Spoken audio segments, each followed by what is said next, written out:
editorial dengan menggunakan model pembelajaran problem-based learning. Selamat menyaksikan dan terima kasih. Warahmatullahi wabarakatuh. Waalaikumsalam warahmatullahi wabarakatuh. Selamat siang semuanya. Siang, Bu. Gimana semuanya kabarnya? Baik. Gimana, sudah sehat badannya? Tidak bisa olahraga? Ya. Sebelum memulai pembelajaran, sebelum kita memulai pembelajaran, kita lebih dahulu untuk berdoa, untuk berdoa agar proses pembelajaran kita hari ini dapat berlangsung dengan baik dan apa yang kita pelajari juga dapat kita pahami dengan baik. Oke, silakan dulu ketua kelas Gilang dipimpin dulu doanya. Sebelum kita belajar, marilah kita berdoa untuk agama yang dipercaya kita masing-masing. Berdoa dimulai.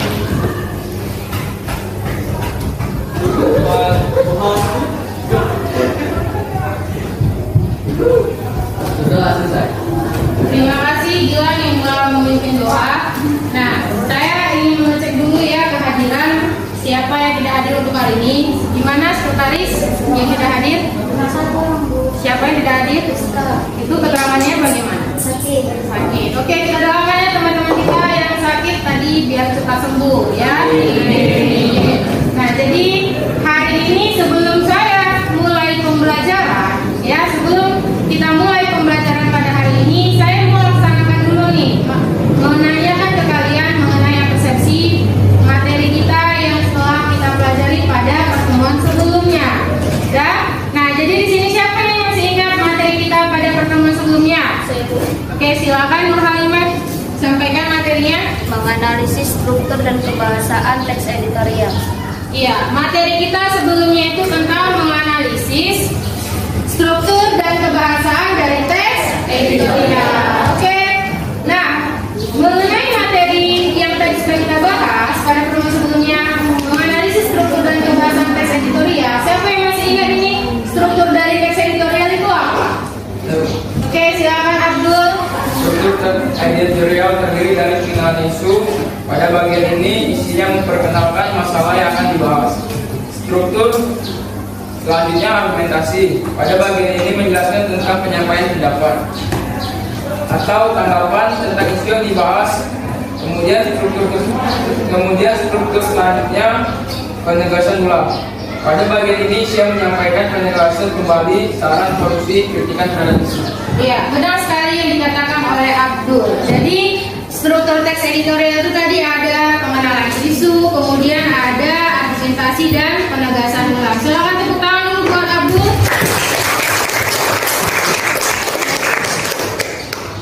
Ya. Nah, kemudian selain kita membahas tentang struktur, kan kita sudah membahas mengenai kebahasaan dari teks editorial. Nah, siapa yang masih ingat apa itu kebahasaan dari teks editorial?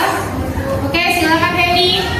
Kebahasaan teks editorial terdiri dari kalimat retoris, kata populer, kata ganti petunjuk, urutan waktu dan peristiwa, dan konjungsi kausalitas.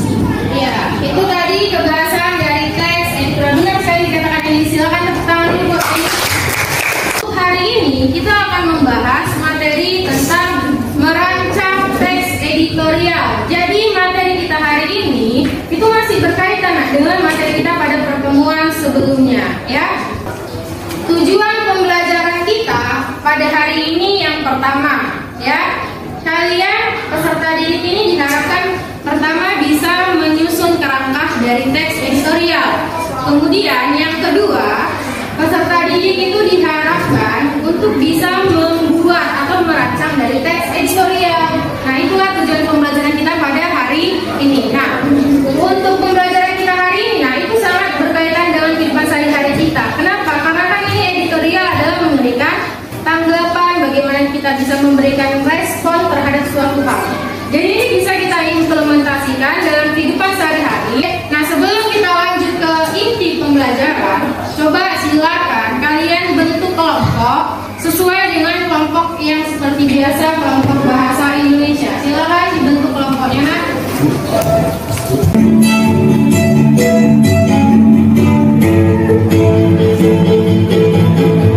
Silakan perhatikan teks editorialnya.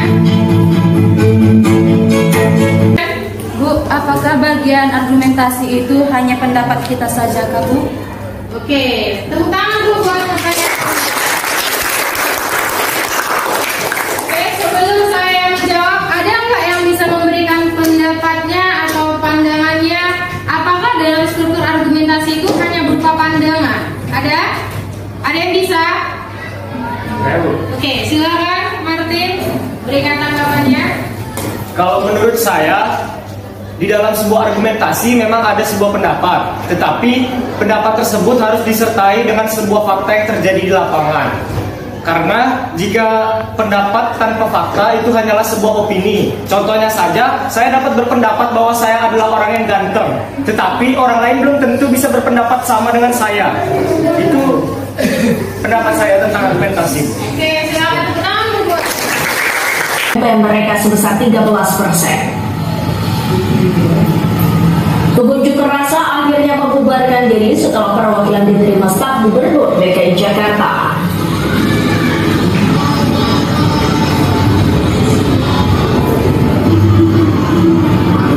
Selain buruh, ratusan pengemudi transportasi online yang tergabung dalam koalisi driver online berunjuk rasa di depan gedung DPR RI Jakarta. Mengamati video berita berkaitan untuk bagaimana nantinya ini yang kita tentukan objeknya atau permasalahannya untuk kita jadikan menjadi sebuah teks editorial. Nah, sebelum kita ke pelaksanaan tugas, melalui video tadi apa yang bisa kalian pahami? Permasalahan apa ini yang tertampil sehingga terjadilah kejadian seperti ini? Siapa yang bisa memberikan tanggapannya atau jawabannya? Oke, silakan Dido. Tentang kenaikan harga BBM yang mendadak sehingga masyarakat menengah menolak dengan cara demo. Silakan kalian kerjakan untuk proses pelaksanaan tugasnya di LKPD ya, di LKPD yang saya bagi ini untuk membuat dan merancang teks editorial ya. Kita belajar Pancasila, kita bernafas dalam sila-silanya. Kita belajar Pancasila, ayo kita jaga untuk Indonesia. Bersatu dalam perbedaan, berpegang tangan dan berlari, singkirkan ego. Belajar Pancasila, kita bernafas dalam sila. Perkenalkan, saya Gabriel Marus Tanggang, perwakilan dari kelompok Kompas, ingin menyampaikan hasil diskusi kami mengenai teks editorial tentang kenaikan harga BBM ini. Butuhnya hati wakil rakyat mengenai kenaikan BBM ini. Pemerintah telah resmi menaikkan harga 3 jenis BBM mulai 3 September 2022 pukul 14.30 WIB waktu Indonesia Barat. Perinciannya, harga Pertalite naik dari 7.650 menjadi Rp10.000 per liter. Kenaikan harga BBM ini memang tidak bisa dielakkan karena imbas dari perang Rusia dengan Ukraina. Tetapi pemerintah juga harus lebih mendengar keluhan dari masyarakat dengan menstabilkan harga-harga kebutuhan pokok dengan menindak para penimbun yang ikut menaikkan kebutuhan pokok dan mengalokasikan dana APBN secara tepat dan bijak untuk mensejahterakan masyarakat Indonesia. Baik, saya perwakilan dari kelompok Pos Metro ingin menyampaikan tanggapan kami tentang teks editorial yang dibuat oleh kelompok Kompas. Kalau menurut kami, teks editorial yang sudah dibuat itu sudah cukup lengkap dengan fakta ataupun temanya. Dan strukturnya juga sudah cukup lengkap, ada pengenalan isu, argumentasi, dan penegasan ulang. Dan begitu pula dengan isi dalam strukturnya sudah cukup tepat kalau menurut saya. Dan dengan kaidah kebahasan teks editorialnya juga sudah lengkap dan tepat juga. Hal ini bisa kita lihat dari kalimat retoris yang digunakan sudah ada dan banyak. Juga kalimat populer, kalimat merujuk waktunya juga sudah ada.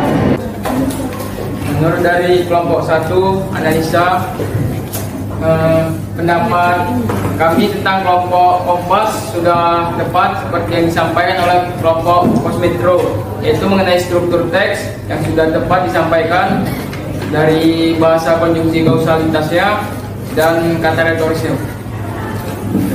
Silakan duduk untuk kelompok analisa. Tepuk tangan dulu buat pramuka.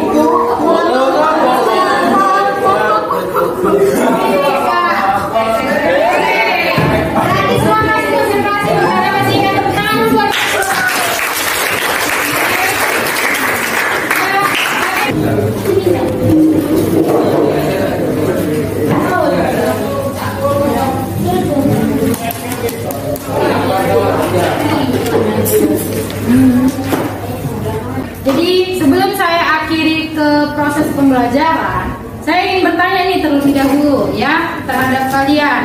Apa yang bisa kalian pahami atau kalian peroleh nih yang bisa memberikan kesimpulan mengenai materi kita pada hari ini? Siapa yang bisa?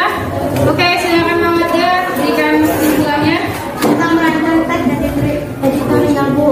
Langkah-langkah merancang teks editorial: 1. Menentukan tema atau topik. 2. Menggunakan data fakta.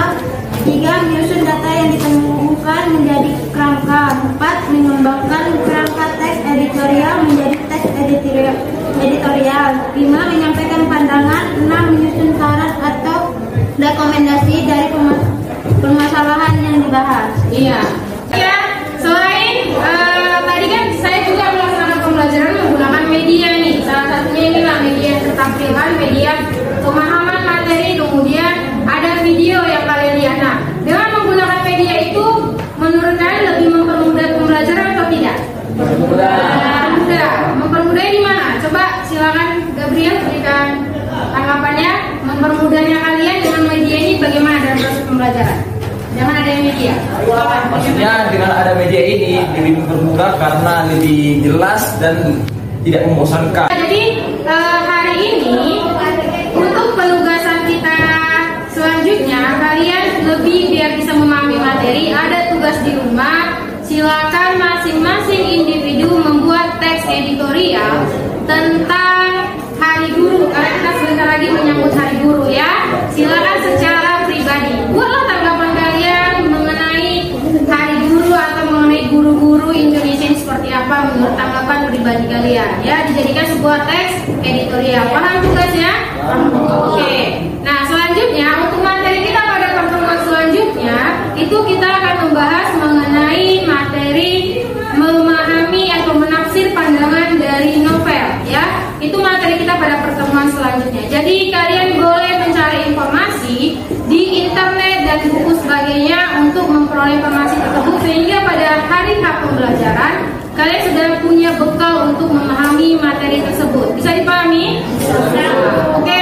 Jadi sebelum kita akhiri proses pembelajarannya, alangkah lebih baiknya agar hari ini yang kita pelajari ini nggak terbang-terbang sehingga kita mudah pahami juga, kita berdoa terlebih dahulu ya biar dapat lebih berkahnya. Silakan ketua kelas Gilang pimpin doanya. Silakan. Kita mengakhiri pelajaran, marilah kita berdoa menurut agama dan kepercayaan kita masing-masing. Berdoa dimulai.